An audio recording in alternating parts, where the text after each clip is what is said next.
Class 10th human I and colourful world का one shot video start करते हैं।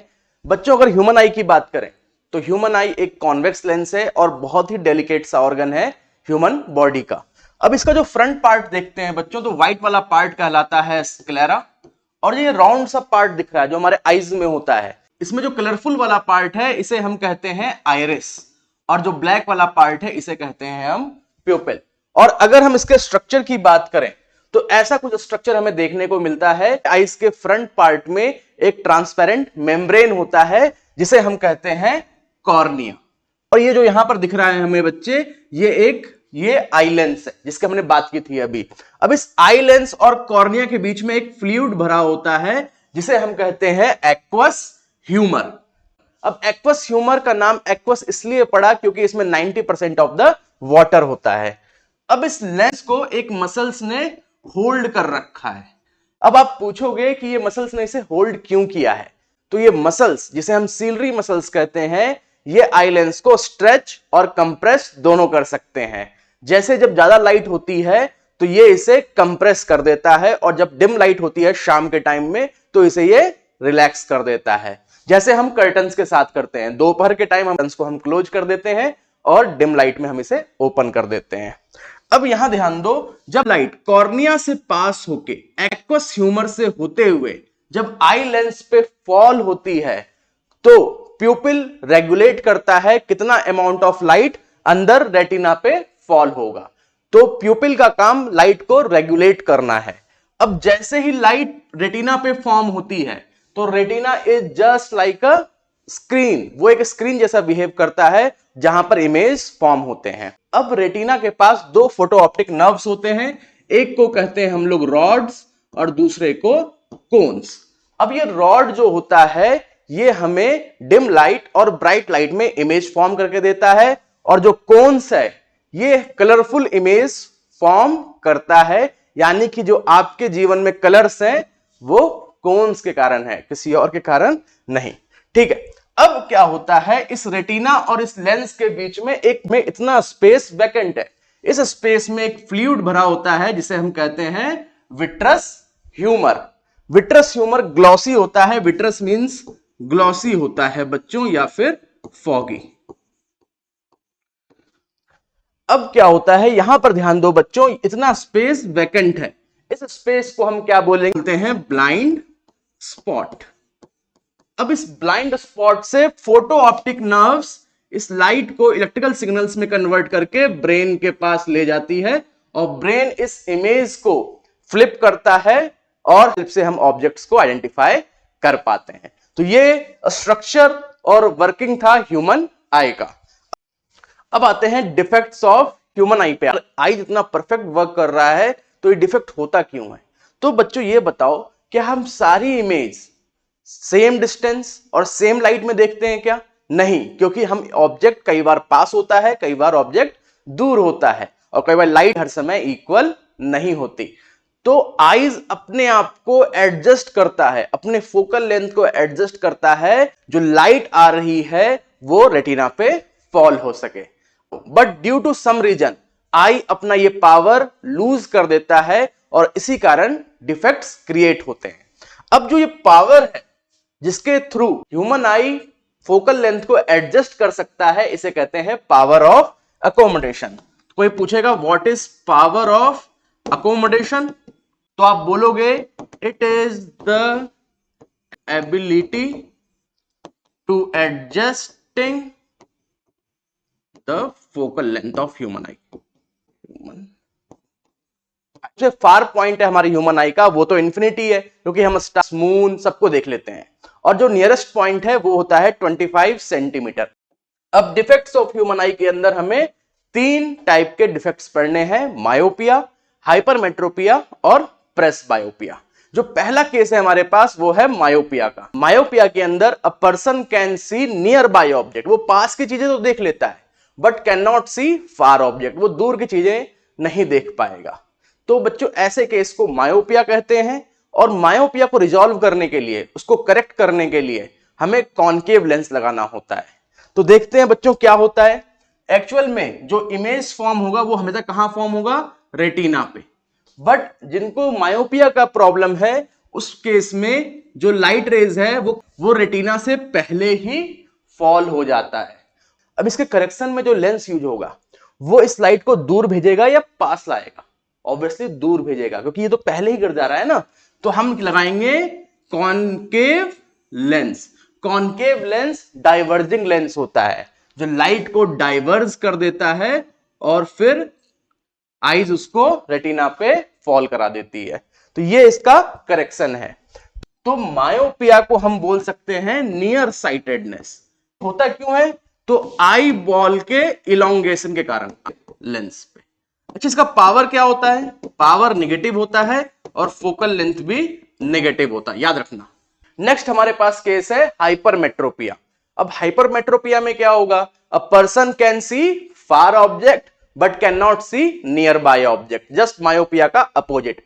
Myopia में कॉनकेव लेंस यूज करते थे, यहां कॉन्वेक्स लेंस यूज करेंगे। मायोपिया में जो लाइट रेज है वो रेटिना से पहले फॉल हो रही थी, इसमें रेटिना से दूर फॉल होगी। आई बात समझ में? इसको क्या बोलेंगे? इसे बोलेंगे फार साइटेडनेस। इसे बोलेंगे फार साइटेडनेस। इसके करेक्शन के लिए क्या यूज करेंगे? Convex lens. कॉन्वेक्स लेंस का पावर क्या होता है बच्चों? पॉजिटिव। फोकल लेंथ भी क्या होता है? पॉजिटिव। नॉर्मल ह्यूमन आई का है, रेटिना पे फॉल हो रहा है। एक हाइपरमेट्रोपिक आई के अंदर क्या होता है बच्चों? जो लाइट रेज है वो रेटिना से दूर चली जाती हैं और उसे करेक्ट करने के लिए हम लोग कॉन्वेक्स लेंस का यूज करते हैं।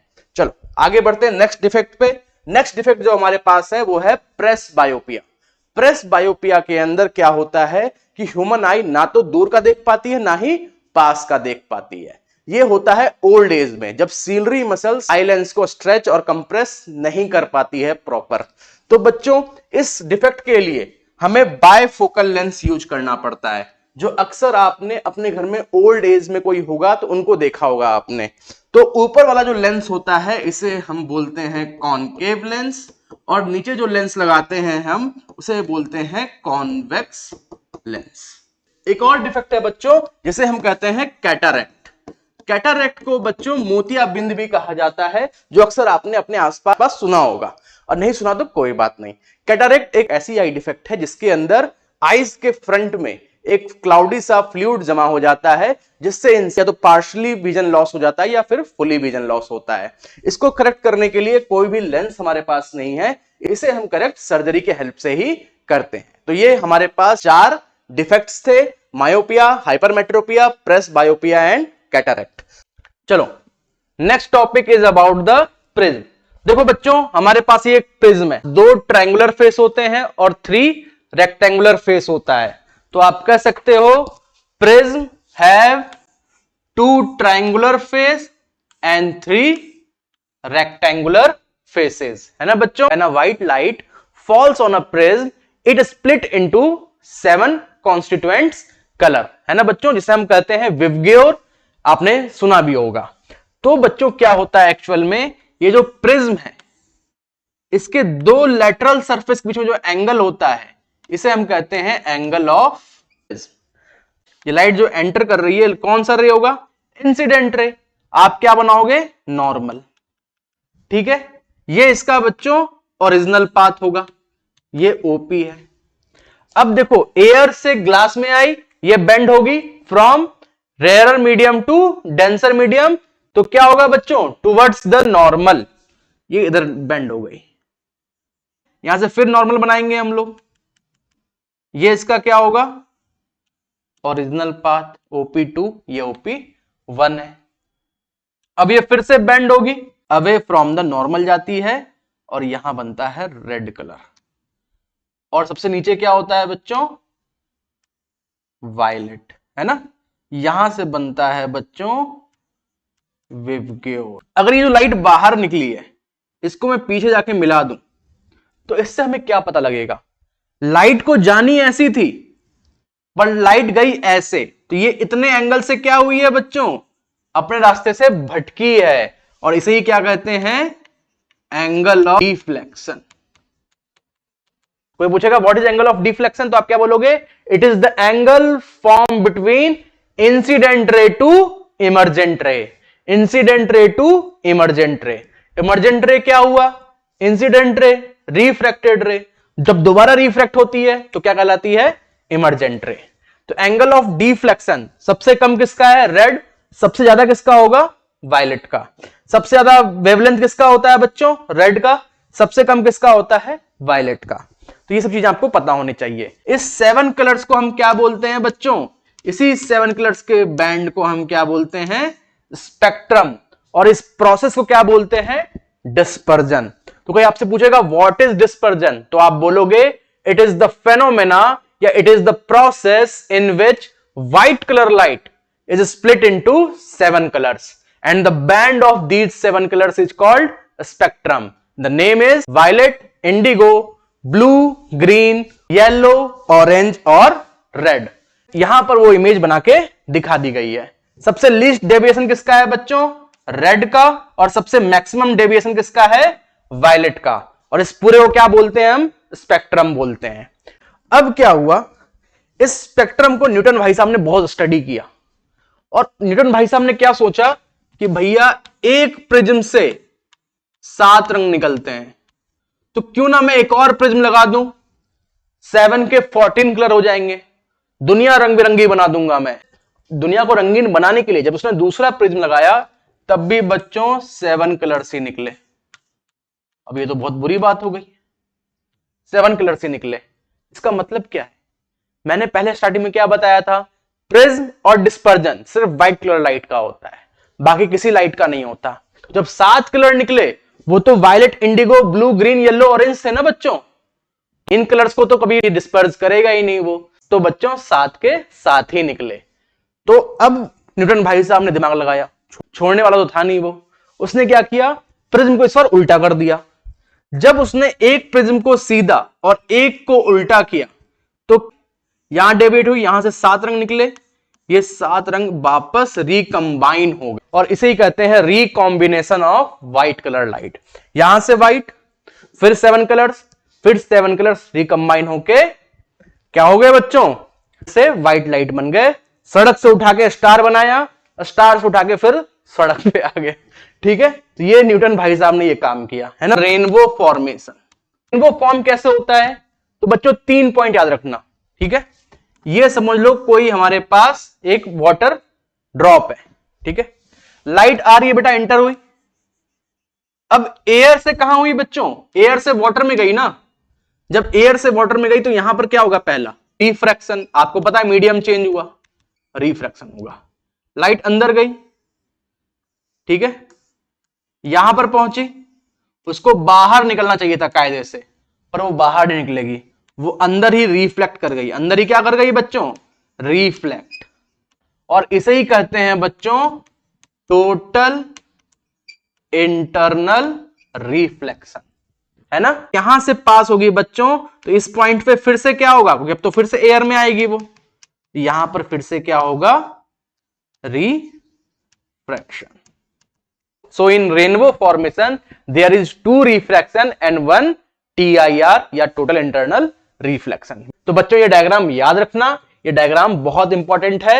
Refraction, dispersion, TIR and refraction. चलो कुछ क्वेश्चन है बच्चों, इसको सॉल्व करते हैं। The splitting of the white light into 7 colors on passing through a glass prism is called dispersion. Which of the following color light has the least speed in glass prism? सबसे कम speed किसका होगा बच्चों? जो सबसे maximum deviate हुआ होगा। सबसे दूर कौन के भागा था? सबसे दूर भागा था अपना वायलेट भाई साहब, है ना। Coloured light having the maximum speed, सबसे ज्यादा स्पीड किसकी होती है? तो सर आपने तो बोला था रेड की सबसे ज्यादा होती है। क्या रेड ऑप्शन में है? रेड तो नहीं है ऑप्शन में, तो भैया रेड के नीचे वाला होगा, है ना। ठीक है, तो क्या होगा बच्चों? ऑरेंज है क्या? लो सर ऑरेंज भी नहीं है, बड़ी भारी बेइज्जती हो रही है। उसके नीचे वाला खोज लेते हैं। ठीक है, तो क्या होगा बच्चों? येलो, है ना। याद है ना आप लोग को ये विव ग्योर, है ना। फिर क्या आएगा बच्चों? Yellow. Which of the following colour of white light has the least wavelength? सबसे लीस्ट किसका होता है बच्चे? वायलेट का। ये लो violet. Out of the following the colour of light have the maximum wavelength? प्यारे बच्चों मैक्सिमम वेवलेंथ किसका होगा? तो रेड का सबसे ज्यादा होता है। ऑप्शन में रेड है क्या? ऑप्शन में रेड तो नहीं है। तो भैया कौन सा है रेड के नीचे? ऑरेंज। ऑरेंज है क्या? हाँ सर ऑरेंज है ना। चलो आंसर इज ऑरेंज। क्या आप सभी को समझ में आया? प्रिज्म भी क्लियर हो गया, डिस्पर्जन भी क्लियर हो गया, और स्पेक्ट्रम और इसके क्वेश्चंस भी हमने कर लिए। चलो आगे बढ़ते हैं। अब आता है बच्चों एटमॉस्फेरिक रिफ्रैक्शन, सबसे इजीएस्ट टॉपिक है भैया। वो रिफ्रैक्शन जो एटमॉस्फेयर करवाए क्या कहलाएगा? Atmospheric refraction. अब क्वेश्चन उठता है कि एटमॉस्फेयर करवाता क्यों है रिफ्रैक्शन? तो भाई एटमॉस्फेयर होता क्या है? एटमॉस्फेयर के अंदर तो कई सारे गैसेस के लेयर है ना बच्चों। क्या होता है कि अर्थ, ये हमारी प्यारी धरती माता है, या हम लोग रह रहे हैं बायोस्फीयर में। ऊपर जो चैम्बर है बच्चों गैसेस का, उसी को क्या कहते हैं हम लोग? उसी तो एटमॉस्फेयर कहते हैं, है ना बच्चों।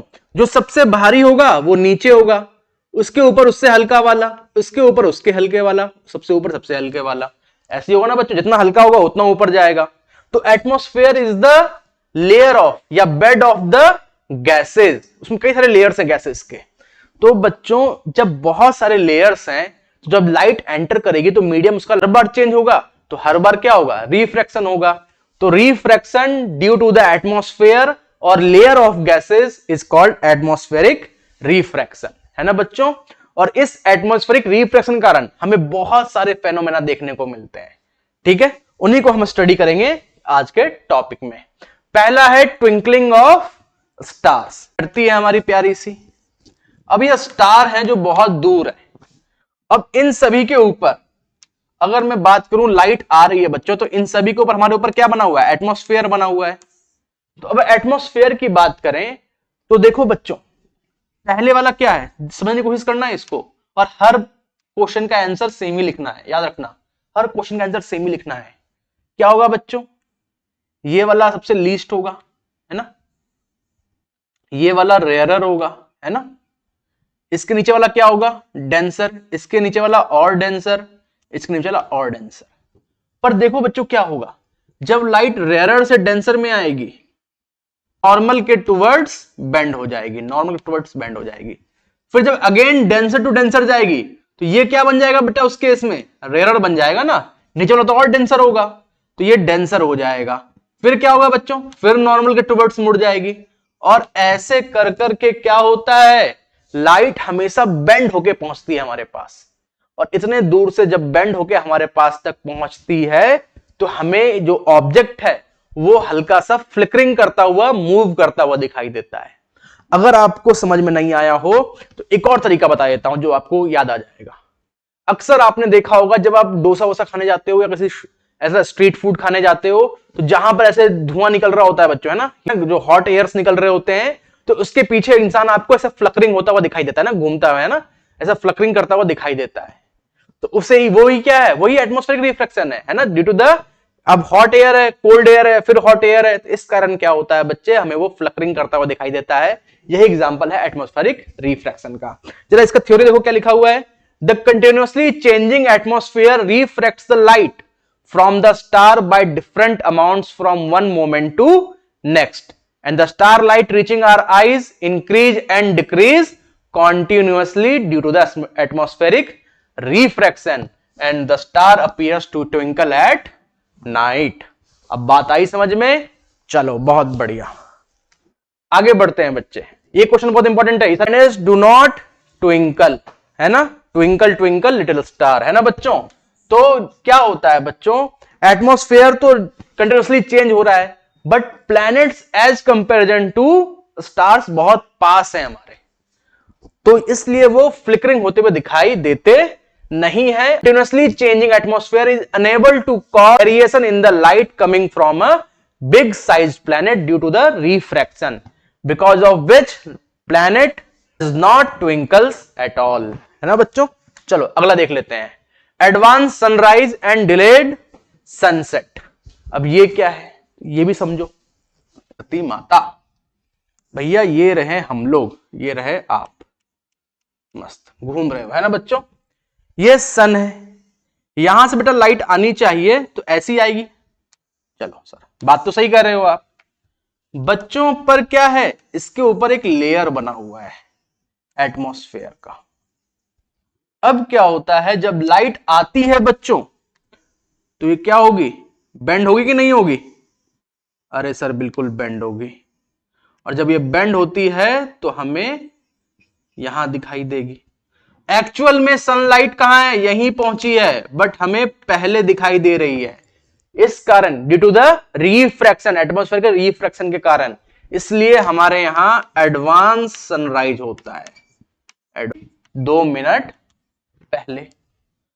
और जब ये 2 मिनट पहले आती है बच्चों, तो सन यहां तक पहुंच चुका, नीचे जा चुका होता है, तब भी हमें दिखाई दे रहा होता है। ठीक है, इस कारण डिले भी क्या होता है बच्चे, 2 मिनट है सनसेट में। अर्थ पे टोटल डिले 4 मिनट का होता है, 2 मिनट सनराइज में, 2 मिनट सनसेट में। आगे देखते हैं बच्चों, कुछ क्वेश्चंस हैं। The twinkling of a star is due to the atmospheric refraction of light. The stars appear higher in the sky than they actual are due to the, अरे भैया फिर से क्या आएगा, refraction of light. A light from a far off star comes down towards the earth. It bends away from the normal, it bends the normal, it does not bends at all, it is reflected back. अरे ऊपर वाला क्या होगा, rare, नीचे वाला denser, फिर rare, फिर denser, तो क्या होगा बेटा, तो क्या होगा बच्चों, टूवर्ड्स नॉर्मल। क्या होगा, टूवर्ड्स द नॉर्मल। थर्ड क्या है, we can see the sun before the actual sunrise by about 2 minute, 2 minute है ना, due to the atmospheric refraction of sunlight the time from sunrise to sunset lengthened by about, कितने time का length मिल जाता है हम लोग को भैया, 4 मिनट का, है ना, सनराइज से सनसेट तक का, 2 मिनट पहले 2 मिनट बाद में। The day is longer on the earth by about 4 minutes because the earth has atmosphere. यहां पर हम लोग का human I and colourful world खत्म होता है। एक टॉपिक छूट गया है, वो स्कैटरिंग ऑफ लाइट, उसको हम लोग नेक्स्ट लेक्चर में कवर करेंगे। आज के लिए इतना ही। आई होप आपने एंजॉय किया होगा और आपको कुछ सीखने को मिला होगा।